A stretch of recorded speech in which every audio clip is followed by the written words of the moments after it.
நாள் ஒரு பயணம் மேற்கொள்றாங்க தன்னோட சீடர்களோட. அப்ப போய்கிட்டு இருக்கிறப்போ ஒரு ஏரியை கடக்குறாங்க. ஏரியை கடந்து கொஞ்ச தூரத்திலேயே ஒரு பெரிய ஆலமரம். அந்த ஆலமரத்தை நிழல்ல கொஞ்ச நேரம் களைப்பாரலாம் அப்படின்னு சொல்லிட்டு உட்கார்றாங்க. புத்தர் தன்னோட சீடர் ஒருத்தர் கிட்ட, எனக்கு ரொம்ப தாகமா இருக்கு, கொஞ்சோண்டு அந்த ஏரியில இருந்து தண்ணி குடிக்க கொண்டுட்டு வரீங்களா அப்படின்னு கேட்கிறாரு. உடனே இந்த சீடரும் தான் கிட்ட இருந்த ஒரு பானையை எடுத்துக்கிட்டு போய் அந்த ஏரியில தண்ணி மூந்துட்டு வரலாம் அப்படின்ட்டு போறாரு. அந்த சமயம் ஒரு மாட்டு வண்டிக்காரரு அந்த ஏரியை கடந்த உடனே அந்த அடியில இருந்த சேறு சகதி எல்லாம் மிதந்து மேல வந்து தண்ணி பாக்குறதுக்கே ரொம்ப அருவருப்பா மோசமாயிருச்சு. இந்த தண்ணியவா போய் நம்ம குருக்கு குடுக்கி கொடுக்கறது அப்படின்னு சொல்லிட்டு அதை மோக்காமலேயே வெறும் பானையோட திரும்பி புத்தர் கிட்ட போய் அங்க நடந்தது எல்லாத்தையும் அந்த சீடர் தான் குரு கிட்ட சொன்னாரு. புத்தர் எதுவுமே சொல்லல. ஒரு மணி நேரம் கழிச்சு மறுபடியும் அந்த சீடர் கிட்ட, எனக்கு தண்ணி மறுபடியும் கொஞ்சம் கொண்டு வா அப்படின்னு சொல்றாரு.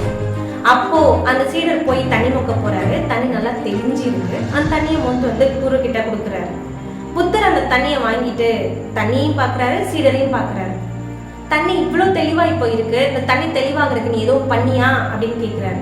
அப்போ அந்த சீடர், நான் எதுவும் பண்ணல குருவே, அது போக்குலயே நான் விட்டுட்டேன், அதனால அது தெளிஞ்சு வந்துருச்சு அப்படின்னு சொல்றாரு. உடனே புத்தர் சொல்றாரு, நம்மளோட மனசும் அப்படிதான். நம்ம ஒரு குழப்பத்துல இருந்தோம் அப்படின்னா அதை அதிகமா யோசிச்சு இன்னும் அதை தீவிரமாக்கிறாம அது போக்கிலே விட்டுறதா நல்லது, அதுவே தெளிஞ்சு வந்துடும் அப்படின்னு சொல்றாரு. புத்தர் தன்னோட சீடர் கிட்ட உடனே சொன்னாராம், மன அமைதிங்கிறது இயலாத செயல் அல்ல, இயலும் செயலே அப்படின்னு சொன்னாராம். ஸோ உங்க வாழ்க்கையில நீங்க ஒரு வித மனக்குழப்பத்தோடே இருக்கிறீங்க அப்படின்னா அதுக்கு கொஞ்சம் டைம் கொடுங்க, கொஞ்சம் ஆறப்படுங்க, அதுவே தெரிஞ்ச நீரோட போல தானாவே ஒரு தீர்வு கிடைச்சிடும். இதெல்லாத்தையும் யோசிச்சு பார்த்து உன் உலகத்தை நீயே மாத்த.